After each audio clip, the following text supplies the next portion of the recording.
Es una bendición, hermanos, el reencontrarnos nuevamente en este momento de meditación de la palabra del Señor.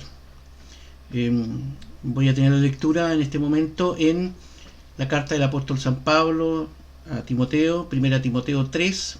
Voy a leer versículos 14 y 15 y meditaré en el texto 15. Dice así la palabra del Señor. Esto te escribo con esperanza que iré presto a ti, y si no fuere tan presto, para que sepas cómo te conviene conversar en la casa de Dios, que es la iglesia del Dios vivo, columna y apoyo de la verdad. La iglesia, columna y apoyo de la verdad. Esta época es una época dominada por lo que llamamos el relativismo moral, que se caracteriza por el rechazo al que pueda existir una verdad objetiva o una verdad absoluta, y que tanto ha impactado este pensamiento a nuestra sociedad y también a la iglesia. Y por lo tanto creo muy necesario que como cristianos podamos realzar que sí existe la verdad y que esta verdad es la verdad revelada de Dios, que está infinitamente por encima de toda la verdad relativa y limitada de este mundo, y que además Dios ha hecho a la iglesia responsable sobre esta verdad. En este versículo 15 especialmente escogido, Pablo de manera muy particular le instruye a Timoteo sobre el encargo y deber que tiene como pastor de mantener y transmitir la verdad de Dios. Especialmente Pablo aquí le enfatiza la relación que existe entre la verdad y las escrituras, y especialmente con la iglesia. Entre la verdad, ¿cierto?, y la iglesia, o las escrituras y la iglesia, a la cual está llamando aquí a la iglesia columna y apoyo de la verdad. Ahora, somos consecuentes los cristianos de la gran responsabilidad que tenemos con la verdad que hemos recibido de Dios. ¿Confiamos en la suficiencia de las escrituras, de la Biblia, o le creemos más a este mundo decadente en el cual nos corresponde vivir? Veamos algunas cosas que quiero realzar en esta oportunidad. Primero, veamos aquí cómo Pablo describe en este texto 15 que he elegido a la iglesia. Cómo Pablo está describiendo aquí a la iglesia. El apóstol Pablo da aquí tres frases muy significativas que describen a la iglesia. Él dice en el versículo 15, casa de Dios. También se refiere a la iglesia como iglesia del Dios vivo y también como columna y apoyo de la verdad. Está hablando primero de la casa de Dios.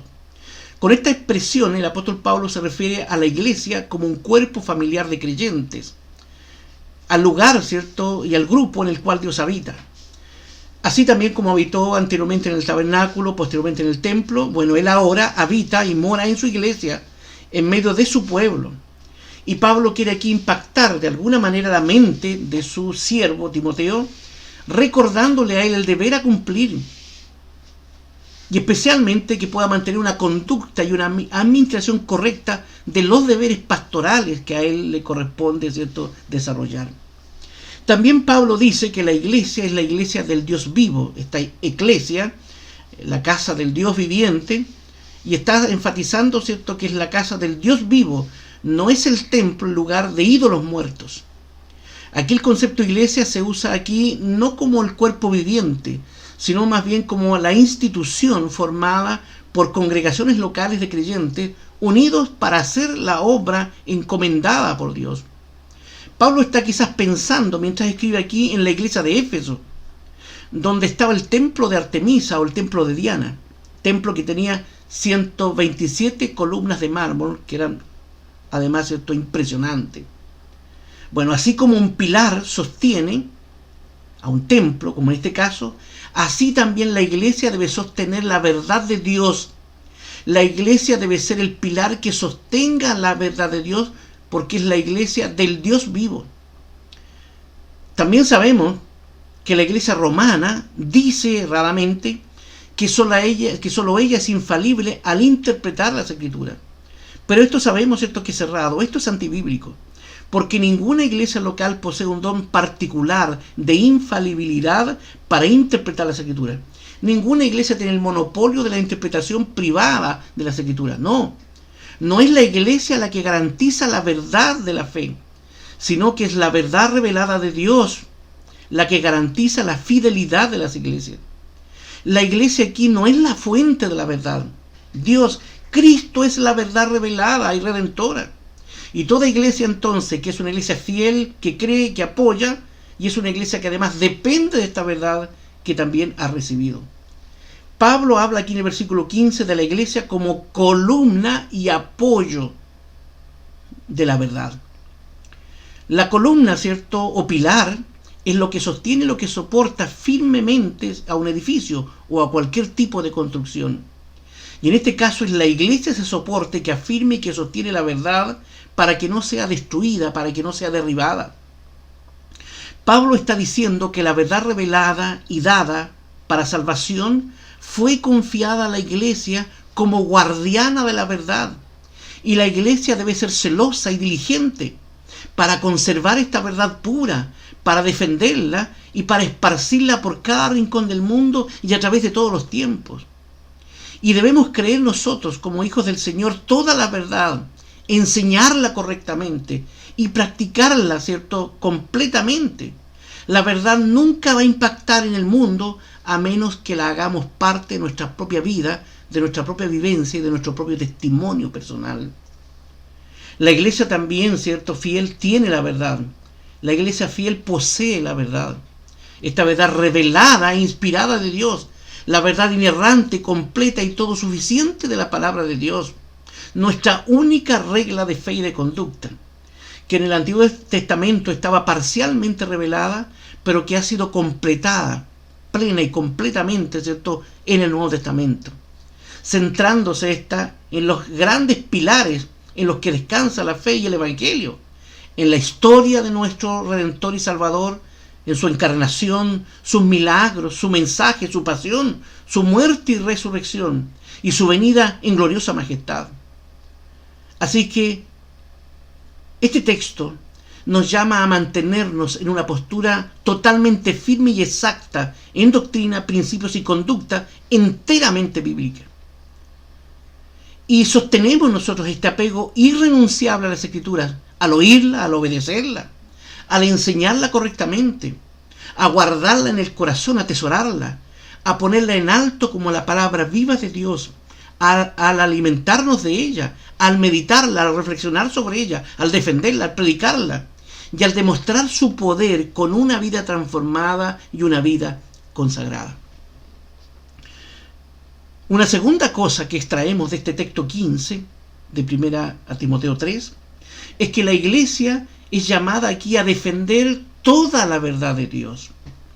La verdad establecida en los 66 libros del canon de las Sagradas Escrituras, incluyendo toda la verdad y doctrinas fundamentales de la teología cristiana, como también todas las enseñanzas sobre la conducta y deber cristiano, como nos recuerda Miqueas 6:8. Dice ahí: oh hombre, Él te ha declarado qué sea lo bueno y qué pida Jehová de ti, solamente hacer juicio y amar misericordia y humillarte para andar con tu Dios. O como nos dice también Deuteronomio 10:12. Ahora pues, Israel, ¿qué pide Jehová tu Dios de ti? Sino que temas a Jehová tu Dios, que andes en todos sus caminos y que lo ames, y sirvas a Jehová tu Dios con todo tu corazón y con toda tu alma, que guarde los mandamientos de Jehová y sus estatutos que yo te prescribo hoy para que hayas bien. Y la palabra inspirada de Dios busca este propósito, compromiso y vivencia de la palabra, como lo dice Pablo en 2 Timoteo 3, versículos 16 y 17. Él dice que toda escritura es inspirada divinamente y útil para enseñar, para redarguir, para corregir, para instituir en justicia, para que el hombre de Dios sea perfecto, íntegro, enteramente instruido para toda buena obra. Así que, hermanos, es nuestro deber entonces vivir y aplicar la palabra de Dios a todos los aspectos de nuestra vida terrenal. Además, también aprendemos que el corazón de la verdad es el misterio de la piedad, como lo dice el versículo 16, el texto siguiente. Porque la salvación en Cristo, antes escondido, pero ahora ha sido revelado en Cristo, se ha corrido el velo para que quede al descubierto esa verdad ya contenida desde antes. Dice la Escritura que es grande este misterio de la piedad. Dios manifestado en carne, justificado con el Espíritu, visto de los ángeles, predicado a los gentiles, creído en el mundo y recibido en gloria. Toda esta es la gran verdad encargada a la iglesia, y los cristianos somos responsables de ella. Y yo espero, hermanos, que cada uno de nosotros seamos responsables de esta verdad recibida de Dios. Además, la iglesia sostiene la verdad al preservarla y al traducir las Escrituras. La iglesia, el pueblo de Israel del Antiguo Testamento, era la custodia de la verdad, el custodio de la verdad. Como dice Romanos 3:2, que la palabra les ha sido confiada a ellos. Antes de la imprenta, las Escrituras fueron traducidas y copiadas a mano, un trabajo gigante y minucioso. Jerónimo, por ejemplo, tradujo al latín lo que se llamó la Vulgata Latina. Lutero tradujo la Biblia al alemán. William Tyndale la tradujo al inglés. Y Casiodoro de Reina y Cipriano de Valera la tradujeron al castellano, y así a muchas otras lenguas. De las 7.378 idiomas que se conocen en el mundo, alrededor de 2.776 tiene toda o parte de la Biblia traducida en su idioma o en su dialecto. Pero aún así, hermanos, queda mucho trabajo en la preservación y en la difusión de la palabra de Dios. La iglesia además sostiene la verdad cuando la interpreta correctamente, la palabra de Dios. Es el Espíritu Santo el verdadero maestro, quien hace la obra de iluminar, de arrojar luz al intérprete, para que pueda, interpretar fielmente la palabra de Dios en una iglesia fiel. También cada miembro debe escudriñar la Biblia y hacerlo diariamente, comprobando la Escritura con la Escritura, usando una correcta hermenéutica para interpretar fielmente el contenido de la palabra de Dios, para saber qué fue lo que Dios quiso enseñarnos y saber, cuál es el objetivo que tiene, el propósito de la palabra de Dios en cada uno, de sus textos. La iglesia también es llamada columna de la verdad porque la iglesia es depositaria de la palabra. La iglesia debe conservarla, debe defenderla y difundirla para evitar que desaparezca de nuestra sociedad, cosa, que peligra cada día. Como nos advierte el Salmo 11:3, dice la Escritura: si fueren destruidos los fundamentos, ¿qué ha de hacer el justo? Así que es en la iglesia, a través de esta palabra del Señor, a través de estos fundamentos, y a través de Cristo, donde Dios regenera al pecador, donde Dios educa a ese pecador, donde Dios lo nutre de su palabra, donde Dios lo fortalece en su espíritu y donde Dios lleva a ese cristiano a una transformación y a una vida de santidad. Así que la palabra es fundamental, pero si esos fundamentos son destruidos, entonces, ¿qué instrumento habrá para que esta obra redentora, transformadora, se ejecute en las almas? Así que es indispensable, es esencial que la palabra del Señor pueda, mantenerse en cada iglesia y en cada cristiano fiel. La Escritura además, nos dice que la iglesia es columna de la verdad porque le ha sido encargada la predicación de la verdad. Se nos enseña que nuestra fe es por el oír, como dice Romanos 10:17, que la fe, es por el oír y por el oír de la palabra. Por tanto, no hay fe salvadora si no hay entonces una verdadera predicación de la palabra. La iglesia mantiene la verdad, entonces, cuando predica y cuando proclama esa verdad, cuando proclama el Evangelio. Sobre esto escribió Calvino, dijo lo siguiente: el silencio en la iglesia es el destierro y el aplastamiento de la palabra.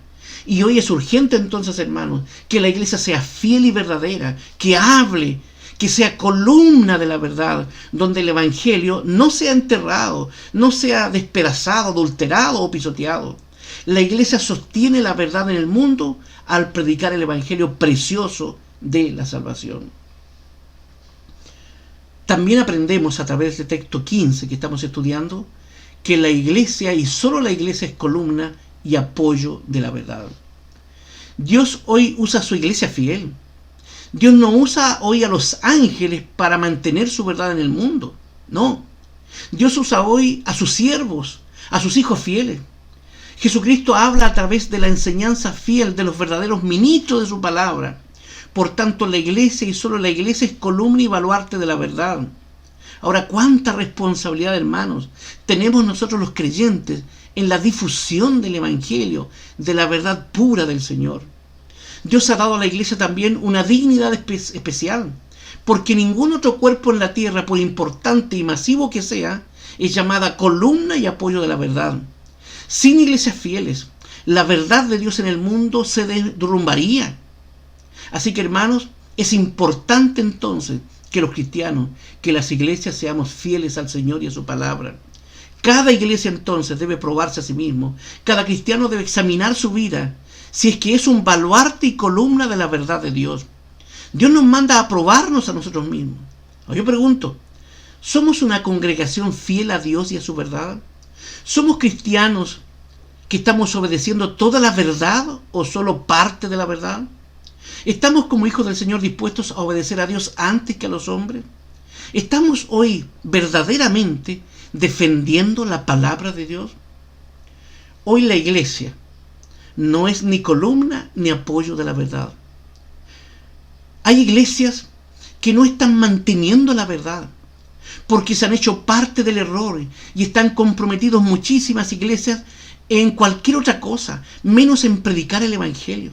Por eso es que Pablo nos advierte en 2 Timoteo 4:4 que en los últimos tiempos dice que apostatarán de la fe, que apartarán de la verdad el oído y se volverán a las fábulas. Muchos han olvidado que la verdad reposa sobre la iglesia, tal como una casa reposa sobre los cimientos, para mantenerse firme en medio de cualquier tipo de tormenta y a través de los tiempos. Como nos enseña la conclusión del Sermón del Monte, Mateo 7:24-27. Dice lo siguiente: cualquiera pues que me oye estas palabras y las hace, le compararé a un hombre prudente que edificó su casa sobre la peña, y descendió lluvia y vinieron ríos y soplaron vientos y combatieron aquella casa y no cayó, porque estaba fundada sobre la peña. Y cualquiera que oye estas palabras y no las hace, le compararé a un hombre insensato, un tonto, un necio, que edificó su casa sobre la arena, y descendió lluvia y vinieron ríos y soplaron vientos e hicieron ímpetu en aquella casa. Y cayó, y fue grande su ruina. Así que, hermanos, la firmeza y la estabilidad de la verdad descansan entonces sobre la iglesia. Y la iglesia fiel está fundada sobre la roca, y las puertas del infierno no prevalecerán, y ninguna persecución y aún ninguna pandemia destruirá y derribará la iglesia del Señor. Calvino escribió: no importa cuántos enemigos fuertes conspiren para derrocar a la iglesia, no tienen la fuerza suficiente para prevalecer sobre el decreto inmutable de Dios, por el cual nombró a su Hijo Rey eterno. Y Cristo es el Señor y soberano de su iglesia. Dios sostenga a su iglesia. Dios sostenga a su iglesia fiel. Muchos viven el día de hoy lamentablemente autoengañados. Muchos hoy están mezclando la Biblia con el pensamiento del momento. Muchos creen que han encontrado, como dicen, la sabiduría para vivir en expertos fuera de la Biblia. Y confían a ciegas porque aquella persona es un profesional en esa área. No se dan cuenta que están despreciando la autoridad y la suficiencia de las Escrituras. Se olvidan de las advertencias del Señor en 1 Corintios 1, versículos 20 y 25, que dice lo siguiente: porque está escrito, destruiré la sabiduría de los sabios y desecharé la inteligencia de los entendidos. ¿Qué es del sabio? ¿Qué del escriba? ¿Qué del escudriñador de este siglo? ¿No ha enloquecido Dios la sabiduría de este mundo? Porque lo loco de Dios es más sabio que los hombres, y lo flaco de Dios es más fuerte que los hombres. Así que no hay nadie más sabio, más capacitado que Dios, ni nada que oriente, que esperance y satisfaga más que la verdadera y bendita palabra de Dios. Así que la Escritura es autoritativa y es suficiente para todo en la vida de un cristiano. Y hay finalmente un llamado especial para los siervos y ministros de Dios. En los versículos anteriores al que estamos analizando, Pablo se refirió a los presbíteros, a los ministros de la iglesia. Y aquí hace un llamado especial en el versículo 15, en la primera parte, a cómo debe comportarse en la iglesia verdadera, que es nada menos que la columna y apoyo de la verdad. Está llamando a esto a Timoteo y a todo cristiano. Su conducta aquí incluye especialmente la predicación, sabiendo que hay una sola verdad y no muchas verdades. Y esa verdad debe ser predicada con certeza, sin temor, siendo hoy cada fiel cristiano esa voz que está clamando y que clame en el desierto. Así que, hermanos, en estos tiempos, muchos no tienen seguridad si existe una verdad objetiva y real. Pero Dios nos dice que sí la hay, que fue revelada y dada por inspiración al hombre. Y además fue encarnada en Cristo mismo, quien dijo que era el camino y que es el camino y la verdad y la vida. Jesús es la máxima exacta expresión de la verdad. Es la verdad encarnada, la palabra viva de Dios que se viste, ¿cierto?, de humanidad y que es venido como único medio de salvación a este mundo. Esta verdad es bendición y responsabilidad de la iglesia, porque la esencia y rol de la iglesia es cristológico y soteriológico, es decir, está centrada en Cristo y en la salvación de las almas. Y se equivocan aquellos que guían y que orientan a la iglesia hoy día sociológicamente. Olvidan que la iglesia es columna y apoyo de la verdad. Permitan, Dios, entonces, que seamos fieles en conservar, en vivir y en propagar y en defender la verdad que ha sido una vez dada a los santos. Y al terminar, quiero dirigir unas palabras a quienes aún no conocen ni a Cristo ni a su verdad. Deben saber que su palabra que predicamos es verdad. ¿Y qué dice esta verdad? Dice Juan 1:14, y que aquel verbo fue hecho carne y habitó entre nosotros, y vimos su gloria, gloria como del unigénito del Padre, lleno de gracia y de verdad.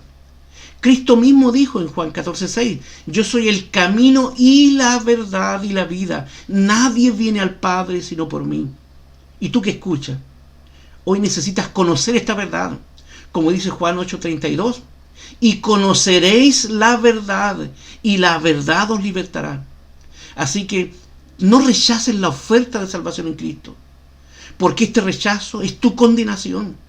Pablo lo dice, segunda Tesalonicenses 2:10 dice, perecen por cuanto no recibieron el amor de la verdad para ser salvos.